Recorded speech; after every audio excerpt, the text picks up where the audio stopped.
The dust never settled in Dust Valley. It just moved from one broken dream to another.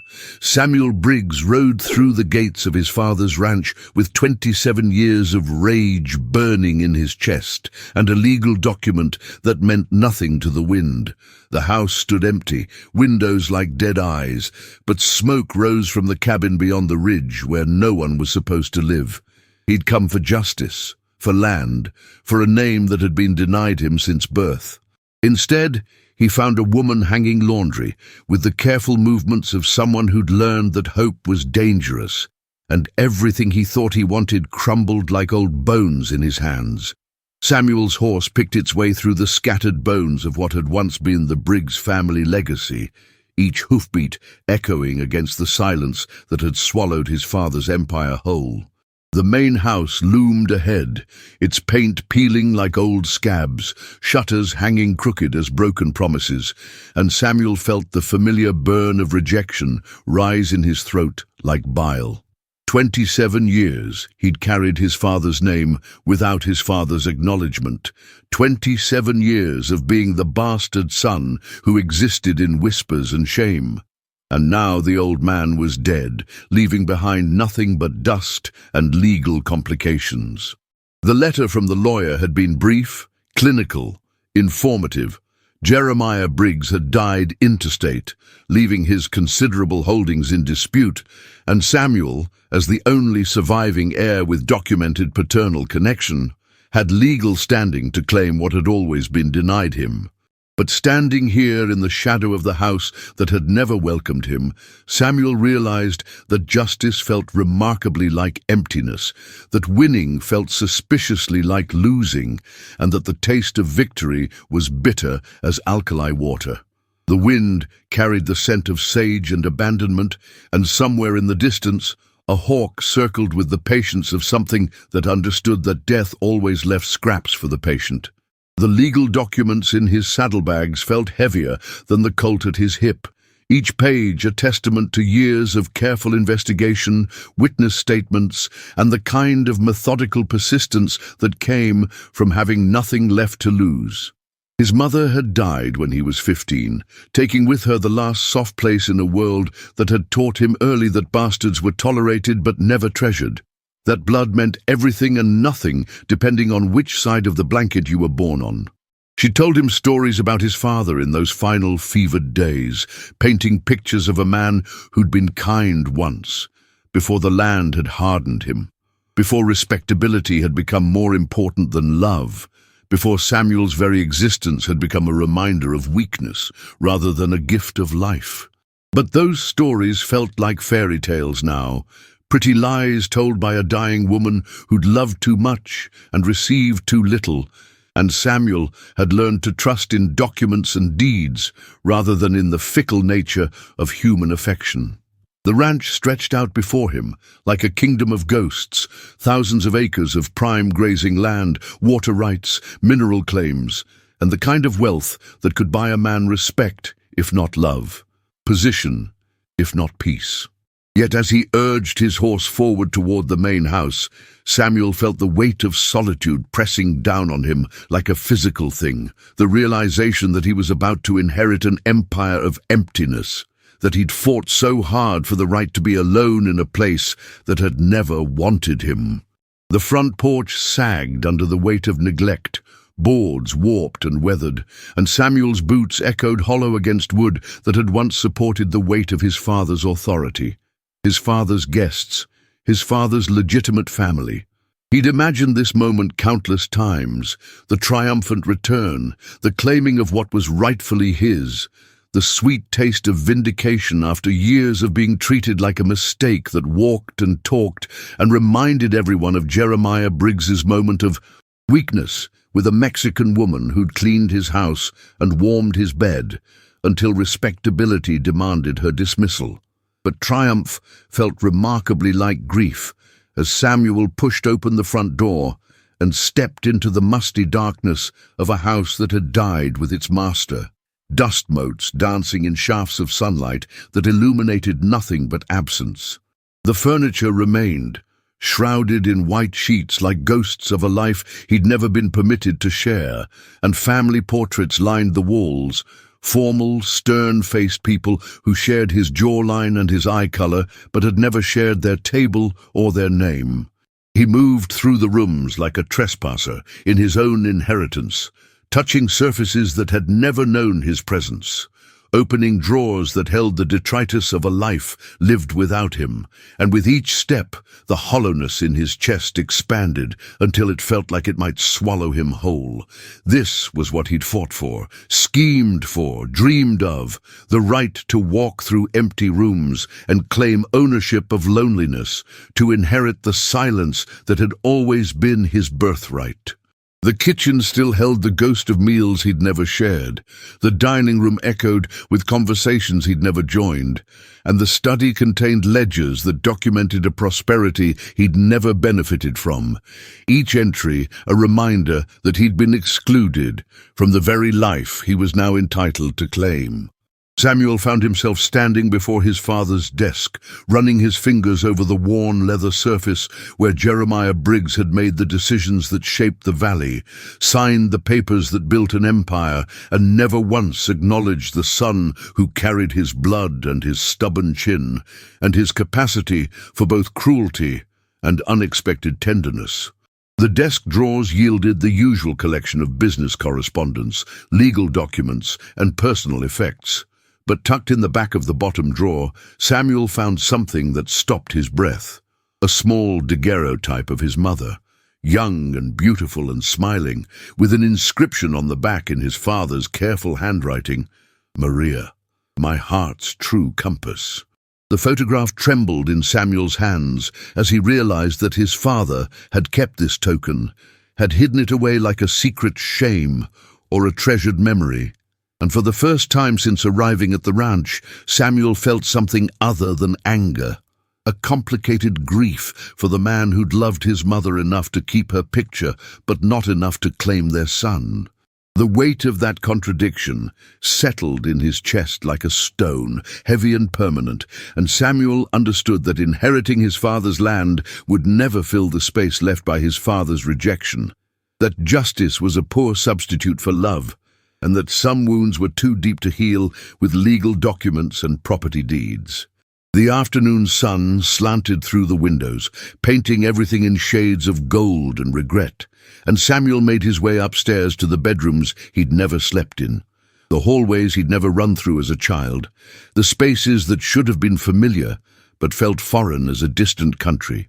His father's bedroom remained exactly as it had been left, clothes still hanging in the wardrobe, personal effects scattered on the dresser, and the bed where Jeremiah Briggs had drawn his last breath still unmade, as if the old man had simply stepped out for a moment and might return at any time. Samuel sat heavily on the edge of that bed, feeling the mattress give under his weight, and tried to imagine what it would have been like to grow up in this house, to have been welcomed rather than rejected, to have learned the business of ranching at his father's side, instead of picking up scraps of knowledge from hired hands who pitied the bastard boy but couldn't risk their jobs by showing him too much kindness. The silence pressed against him like a living thing, and Samuel realized that he'd spent so many years focused on what he'd been denied that he'd never considered what he'd do if he actually got it, never planned for the possibility that victory might feel exactly like defeat. Outside, the wind picked up, rattling the windows and carrying with it the sound of something unexpected, the distant crack of laundry snapping in the breeze, the sound of life where there should have been only emptiness. And Samuel rose from his father's deathbed with the sudden understanding that he wasn't alone on this land after all. The smoke, rising from the cabin beyond the ridge, drew Samuel like a beacon in the gathering dusk, his horse's hooves finding the familiar rhythm of a man riding toward either salvation or trouble, though in his experience the two were often indistinguishable. The cabin sat in a hollow between two hills, small and weathered but well-maintained, with a garden plot that spoke of careful tending and a clothesline strung between two cottonwood trees, where white sheets danced like surrender flags in the evening breeze. Samuel had expected to find squatters, drifters, maybe rustlers, using his father's land as a hideout. But what he found instead was a woman hanging the last of her washing with the methodical precision of someone who'd learned that routine was the only reliable comfort in an unreliable world. She was perhaps 30, with dark hair pinned back severely and a dress that had been mended so many times it told the story of careful poverty. And when she turned at the sound of his approach, Samuel saw eyes that held the particular wariness of someone who'd been hurt by hope too many times to trust it easily. She didn't run, didn't call out, didn't reach for the rifle that leaned against the cabin wall. She simply stood there with a wet sheet in her hands and watched him ride closer with the calm resignation of someone who'd been expecting bad news for so long that its arrival felt almost like relief. "You'll be the Briggs boy," she said, when he was close enough to hear, her voice carrying the slight musical lilt of someone who'd been educated beyond her current circumstances. And Samuel felt something twist in his chest at being called a boy when he'd spent his entire adult life fighting to be seen as a man. She didn't wait for his confirmation, just turned back to her laundry with the kind of dismissal that suggested she'd already categorized him as just another disappointment in a life that had specialized in them. And Samuel found himself dismounting without conscious decision, drawn by something in her manner that spoke of stories he didn't know and pain he recognized. "I'm Anna Lee Morgan," she continued, pinning the sheet to the line with movements that were both graceful and efficient. "And before you ask, I've got every right to be here, legal and proper, though I don't expect that'll matter much to you." The bitterness in her voice was carefully controlled, like medicine measured out in precise doses, and Samuel realized he was looking at someone who'd learned to armor herself with politeness while keeping her weapons sharp underneath. The evening light caught the gold threads in her brown hair, and Samuel noticed the way she held herself, straight-backed and proud despite the obvious poverty, like a queen in exile who remembered her crown even if no one else did.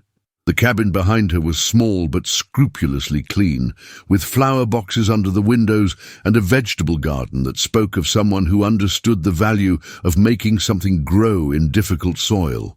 Samuel found himself studying the details.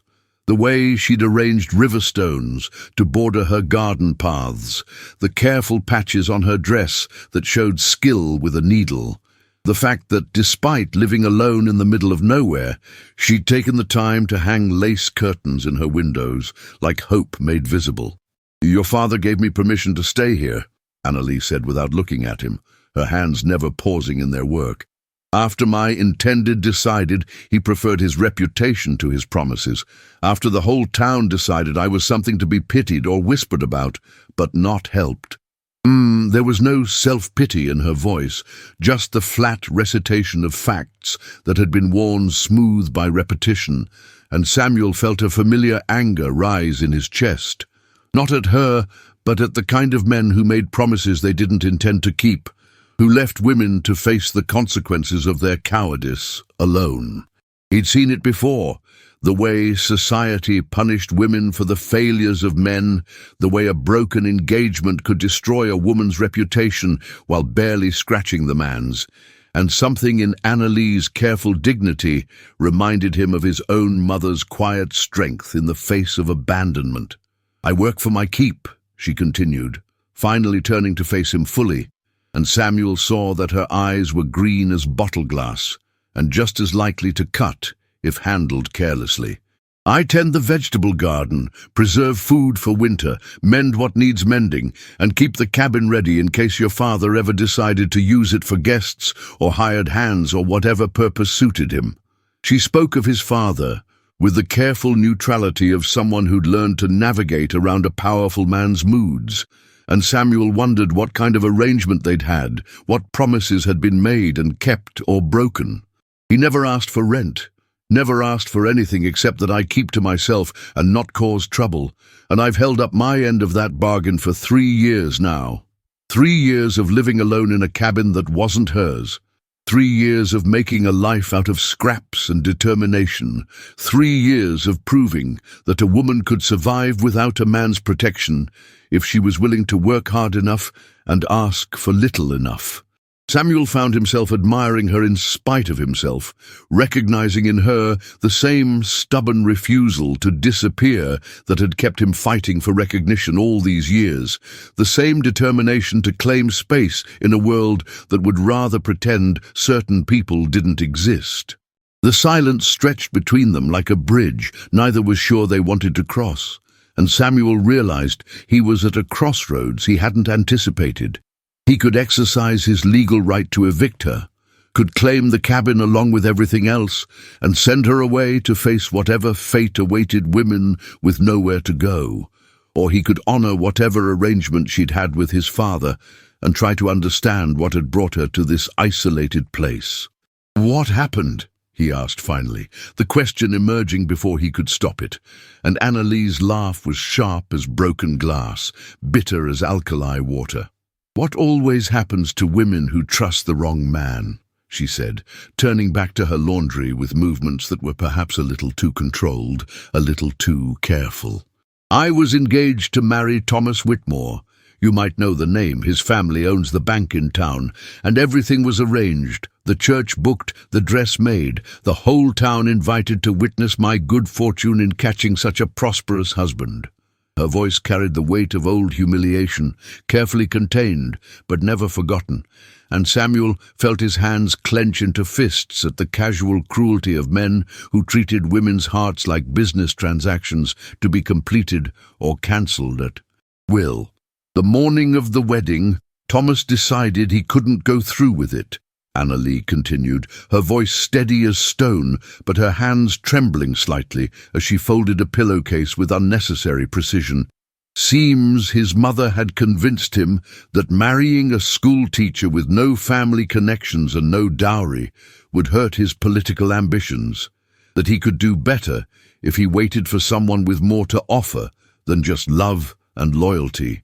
The words fell between them like stones into still water, creating ripples of understanding that Samuel felt in his chest, and he realized he was looking at someone who'd been rejected for the same reasons he had, for not being enough, for not having the right connections, for being inconvenient to someone else's plans. So there I was, standing in the church in my wedding dress, watching the guests whisper and point and decide whether to pity me or blame me.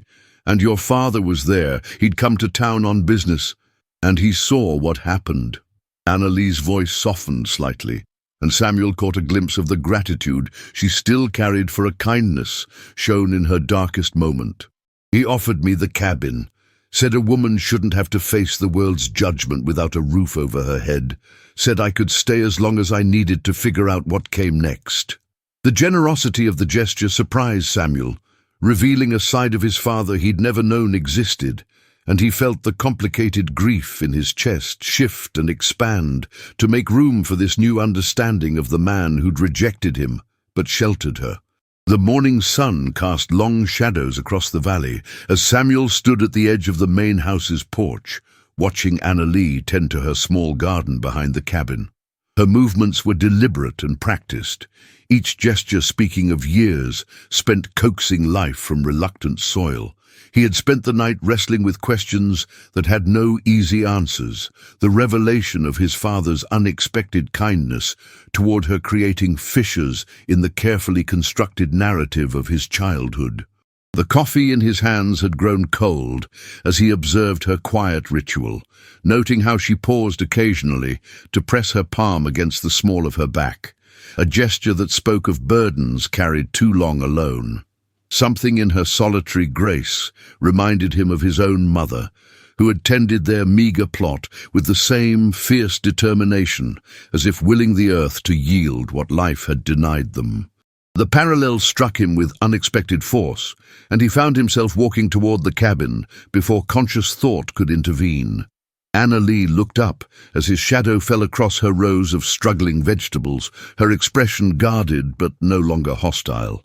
The wariness in her eyes had softened overnight, replaced by something that might have been curiosity, though she kept her hands busy with the soil, as if the work could shield her from whatever conversation was coming.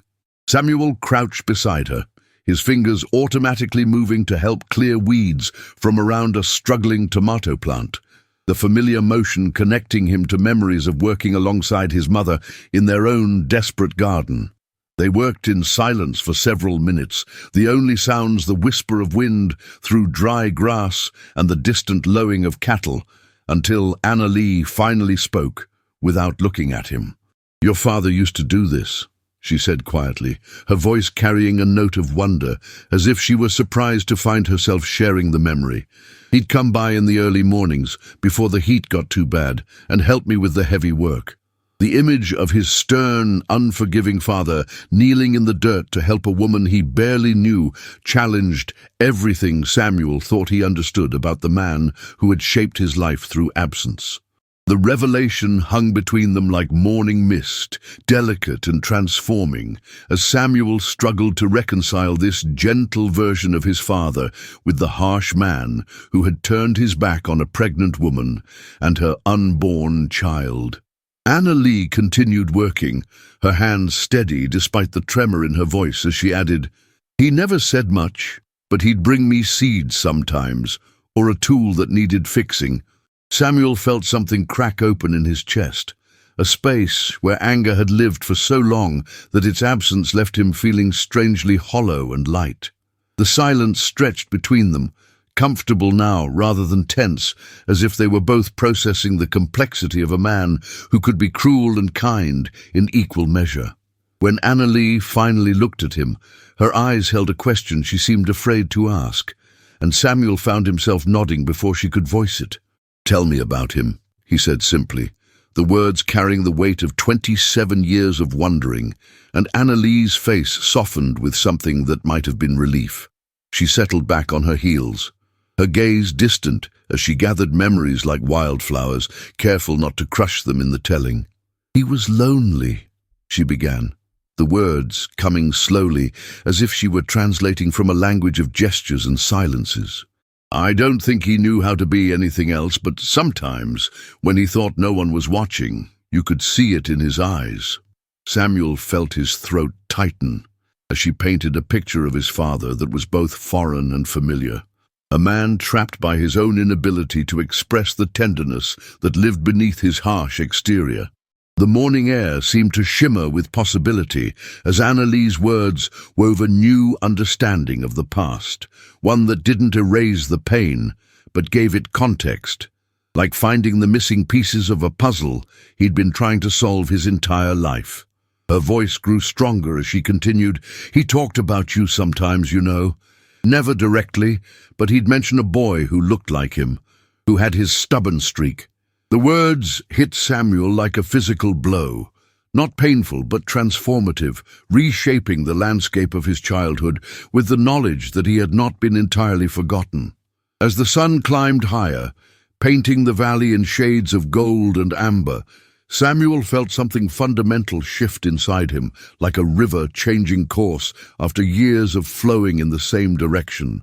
The anger that had sustained him through his journey back to Dust Valley was still there, but it no longer burned with the same fierce intensity, tempered now by the complexity of truth and the unexpected gift of understanding.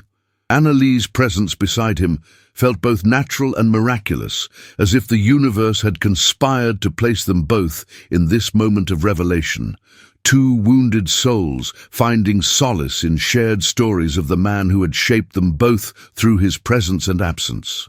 The garden around them seemed to pulse with new life, the struggling plants reaching toward the sun with the same desperate hope that had brought Samuel home and kept Anna Lee fighting for survival in this forgotten corner of the world. When she reached out and briefly touched his hand, the gesture was so gentle and unexpected that Samuel felt tears threaten. Not from sadness, but from the overwhelming recognition that he was no longer alone in carrying the weight of his father's complicated legacy. The afternoon heat pressed down on Dust Valley like a heavy blanket, driving most living things to seek shelter in whatever shade they could find. But Samuel found himself drawn to the old barn, where his father had once worked with his hands to build something lasting. The structure stood weathered but solid, its wooden bones darkened by decades of sun and storm.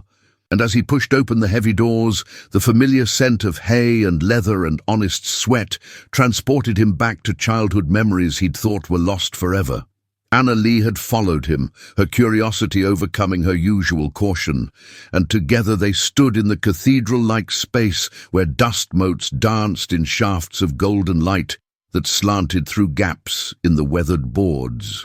The silence between them had evolved throughout the day from wariness to comfort, and now it felt almost sacred, as if they were pilgrims visiting a shrine to a man they were both still learning to understand. Samuel ran his hand along the worn wood of a workbench, feeling the smooth depressions where his father's tools had rested, and wondered if the old man had ever imagined that his bastard son would one day stand here, trying to piece together the fragments of a life lived in shadows and silence. Anna Lee moved through the barn with the familiarity of someone who had spent time here, her fingers trailing along surfaces with unconscious affection, and Samuel realized that this place had been another gift his father had given her, not just shelter, but sanctuary. "He taught me to repair harnesses here," she said softly, her voice barely audible above the whisper of wind through the eaves. "Said a woman living alone needed to know how to fix things herself." The practical kindness of the gesture struck Samuel with fresh force, adding another layer to his evolving understanding of his father's character, and he found himself imagining the two of them working side by side in this very space, the gruff rancher and the abandoned bride finding solace in shared labor.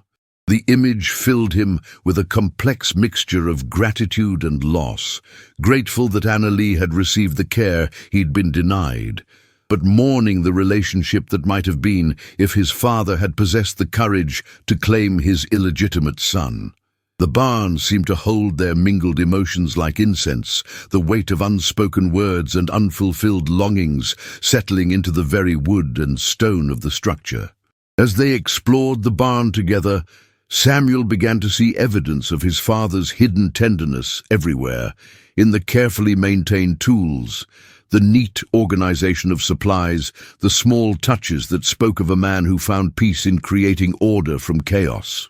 Anna Lee pointed out improvements his father had made over the years, modifications designed to make her work easier, and Samuel felt his heart expand with each revelation, the careful architecture of his resentment crumbling under the weight of these small kindnesses. The afternoon light shifted and changed as they talked, painting their faces in warm gold and deep shadow, and Samuel found himself studying Anna Lee's profile as she spoke, noting the strength in the line of her jaw and the gentleness in her eyes when she spoke of his father. There was something maternal in her manner, not condescending but nurturing, as if she recognized the wounded boy that still lived inside the man he'd become, and her acceptance of both his anger and his confusion felt like a balm to wounds he'd carried for so long he'd forgotten they could heal. The discovery of his father's journal, tucked away in a wooden box beneath the workbench, felt like finding buried treasure, and Samuel's hands trembled as he opened the leather-bound book to reveal pages filled with his father's careful script.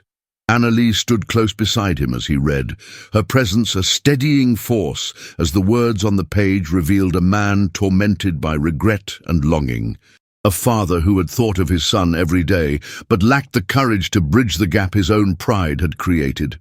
The entries spoke of sleepless nights and careful inquiries about Samuel's welfare, of money sent anonymously to his mother and plans made but never executed for reconciliation. And with each page, Samuel felt the last of his anger dissolve into something more complex and ultimately more healing. Anna Lee's hand found his shoulder as he read an entry dated just months before his father's death, words that spoke of hope that his son might one day come home and find it in his heart to forgive an old man's mistakes. And Samuel felt tears he'd held back for 27 years finally break free. The barn around them seemed to pulse with the presence of the man who had built it, and Samuel understood that his father's greatest gift had not been the land or the house, but this woman who had learned to see past his rough exterior to the tender heart beneath. When Samuel finally closed the journal, the sun was setting beyond the barn doors, painting the valley in shades of purple and gold that seemed to promise new beginnings. And he turned to Annalie with eyes that held a question he wasn't sure how to ask. She seemed to understand without words, her own eyes bright with unshed tears as she nodded slowly. And Samuel felt something settle into place inside him, like a bone that had been broken finally healing straight and strong. The silence that fell between them was different from any they'd shared before, weighted with possibility, and the recognition that they had both been changed by the day's revelations, that the anger and abandonment that had brought them together was transforming into something that might, with time and care, become love. The barn held them in its weathered embrace as the last light faded from the sky, two souls who had found in each other not what they'd been looking for, but what they'd needed all along, the courage to forgive and the strength to begin again. 3 weeks had passed since Samuel first walked into Annalie's kitchen, and the rhythm of their shared days had settled into something that felt both natural and miraculous, like a song they'd always known but had never had the courage to sing. The morning routine had evolved without discussion. Samuel would rise before dawn to tend the livestock while Annalie prepared breakfast, and they would meet at the small table in her cabin as the sun painted the valley in shades of rose and gold, their conversation flowing as easily as the coffee she poured from the battered pot that had become a symbol of their unlikely partnership. The work of the ranch had taken on new meaning with 2 pairs of hands to share the burden, and Samuel found himself marveling at Annalie's competence, the way she could gentle a spooked horse or repair a broken fence with the same quiet efficiency she brought to everything else. There was something deeply satisfying about working beside her, their movements synchronized by weeks of shared labor, and Samuel began to understand why his father had found peace in her presence, why a man who had spent his life building walls had chosen to shelter this particular woman from the storms of the world. The evenings had become Samuel's favorite time, when the day's work was done, and they would sit on the cabin's small porch, watching the sun set behind the distant mountains, while the valley settled into the peaceful quiet of approaching night. Annalie had begun to share more stories of her life before Dust Valley, painting pictures of a childhood spent in a bustling town where she dreamed of adventure and romance, never imagining she would find her greatest happiness in the simple rhythms of ranch life, with a man who wasn't her husband, and a love that had nothing to do with passion and everything to do with recognition. Samuel found himself sharing his own memories in return, the loneliness of growing up as the bastard son who was acknowledged but never claimed, the fierce pride his mother had instilled in him despite their circumstances, and the long journey that had brought him home to a place he'd never really known, but somehow belonged to. Their conversations wove together like threads in a tapestry, creating something beautiful and strong from the separate strands of their experiences. And Samuel began to understand that family was not always about blood, but sometimes about choice, about 2 people deciding to build something together from the ruins of their separate disappointments. The transformation in Annalie was subtle but unmistakable, like watching a flower bloom in slow motion, as the wariness in her eyes gave way to something that might have been joy, and the careful way she held herself began to relax into natural grace. Samuel caught her humming while she worked, small melodies that seemed to rise from some deep well of contentment, and he realized that her happiness was becoming as important to him as his own, that somewhere in the space between anger and forgiveness, he had found something he'd never expected to discover. The way she looked at him had changed too, no longer seeing the angry young man who had arrived seeking justice, but recognizing instead the wounded boy who had needed a mother's love. and the grown man who was learning to accept the gift she offered without question or condition. There were moments when their eyes would meet across the dinner table or while working side by side in the garden, and Samuel would feel a jolt of recognition so profound it took his breath away, as if he were seeing himself reflected in someone else's soul and finding that he was not alone in the world after all. The letter arrived on a Tuesday morning, brought by a rider who had travelled from the county seat with news that would change everything. And Samuel felt his hands shake as he read the official words that confirmed what he had already begun to suspect. That his father's will had been more complex than anyone had realized. That the old man had spent his final years quietly arranging for his bastard son to inherit not just the land, but the legal recognition that had been denied him in life. Anna Lee stood beside him as he read, her presence a steadying force as the implications of the document sank in. And when he looked up to meet her eyes, he saw not surprise, but a quiet satisfaction, as if she had known all along that his father's love had been deeper than his pride. The official recognition felt less important than Samuel had imagined it would, overshadowed by the more profound discovery of the family he had found in this woman who had chosen to see past his anger to the heart beneath. But it provided a kind of closure that allowed him to finally lay down the burden of resentment he had carried for so long. The valley around them seemed to shimmer with new possibility as they stood together on the porch, the legal papers fluttering in the morning breeze like prayers finally answered. And Samuel understood that he had come home not just to claim his inheritance, but to discover the person he was meant to become.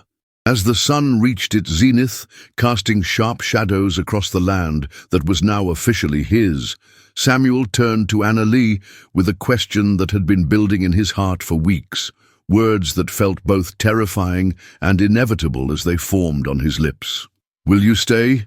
he asked, the simple phrase carrying the weight of everything they had built together, everything they might become if they had the courage to choose each other over the safety of solitude. Anna Lee's smile was like sunrise after the longest night, transforming her face with a radiance that made Samuel's heart skip and race. And when she nodded, he felt something click into place inside him, like a key turning in a lock he hadn't even known existed. The valley spread out before them like a promise, the land that had witnessed so much pain and loss, now offering the possibility of healing and hope. And Samuel understood that he had found something more valuable than justice or revenge or even recognition. He had found home in the heart of a woman who had taught him that love was not always about passion, but sometimes about the quiet miracle of two people choosing to build a life together from the fragments of their separate sorrows.